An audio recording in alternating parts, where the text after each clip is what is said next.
pool. So let's take a look at Brett wrapped ETH on base on Aerodrome for just a moment. And what I'll do is I'll go over here to Dex Screener. That would be the starting point for me for that particular pair. Brett wrapped ETH over on Aerodrome. So this icon here indicates this is an Aerodrome pool on base. This is Brett wrapped ETH. I'm going to click through here. I'll minimize the transaction history. The first thing that I see is that there is clear resistance above. That's the first thing. The second thing is this is priced in USD.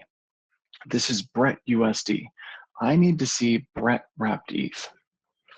So I'll just go ahead and click on wETH up top, and then I'm going to delete these drawn objects up here like so, just so that we can see this a little bit more clearly.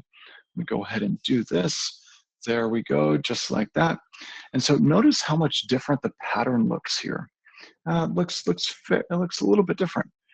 So support below right here, and resistance above all the way up at the all-time highs for Brett. So I'm going to change the color of this.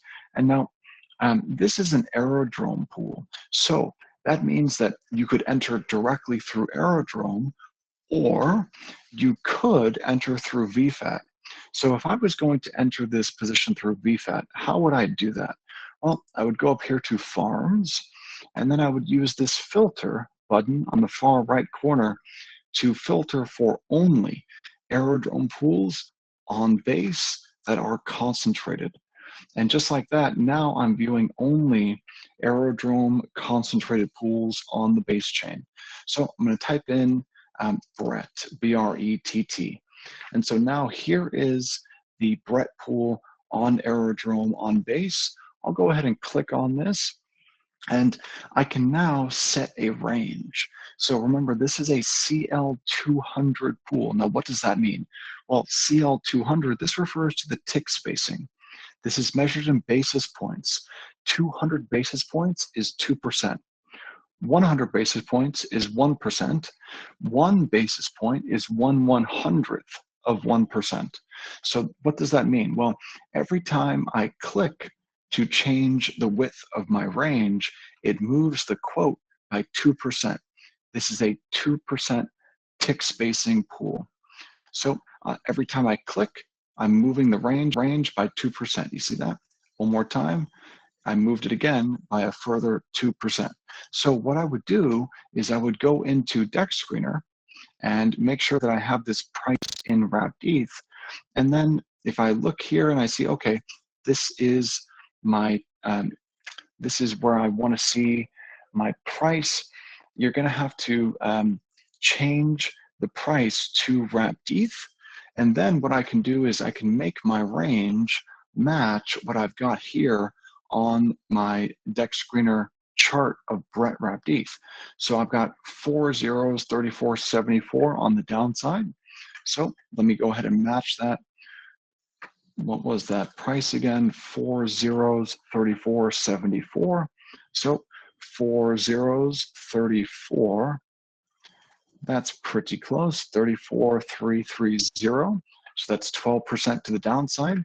And the top of my range, if I go back over here to Dex Screener, would be 4 zeros, 5.303. Go back in here to VFAT, and we're going to go 5. Let's keep going. 5. What was it again? 5.303. Okay, so 5.33. 5.22. That's close enough. So this range would be 30% to the upside, 12% to the downside, and I should be able to see a projected yield for this. I'll have to go ahead and give it some ETH 00, let's say 0.1. So if I want to deploy 0.01 ETH, let's see. So now I can see the swap route. But it's not giving me a yield projection. It's just giving me the width of my range. So let's scroll down here. Okay, so one thing to keep in mind on Aerodrome is that what we're doing is we're earning aero emissions. above the range. So yeah, I'm looking for that APR projection here, and I'm not seeing it. There it is, APR projection, 104%. So VFAT, they are actively upgrading this tool every day. So the location of certain metrics changes from time to time. And here you can see the APR projection of 104%. That is a massive yield. But is it worth it to provide liquidity in a meme coin pair or not? Well, how do you make that determination? For me, I'm taking a look at the chart and I'm looking at the volatility of this asset over time. And Brett has been extremely volatile, moving from a low on May 14th all the way to a high on June 9th, moving higher by 391%.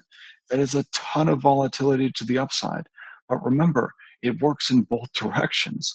So from the peak to the low where there is some support, that's a 34% move to the downside. That's a ton of volatility. So just keep in mind that volatile pairs, although they can pay more in yield, by their nature, they are also very volatile. So the underlying, although it may pay a lot in yield, if your deposit declines by more than what you're earning in yield, then net net, you may not be profitable. But remember, duration over direction. So if you set a wide range for yourself and you're willing to sit through a bunch of volatility, then your yield, your fees, or in this case, your aero emissions, should the underlying recover back to its recent highs, you'll have all of those aero emissions, plus you'll be able to get back to break even on your underlying LP. So just keep in mind that there's a ton of volatility with meme coin pairs and that we don't want to be chasing yield like that. So we've run out of time, everyone, but I hope that was valuable for you. And I'd really like to see if anyone has any comments or suggestions. I will post the recording of this call. Please put your comments and suggestions in the chat, in the comments, and I look forward to reading that. I appreciate everyone's time. Thank you guys so much, and I will see everyone tomorrow on Thursday for our technical analysis live call. Thanks so much, you guys. Have a good rest of your day. Bye-bye now.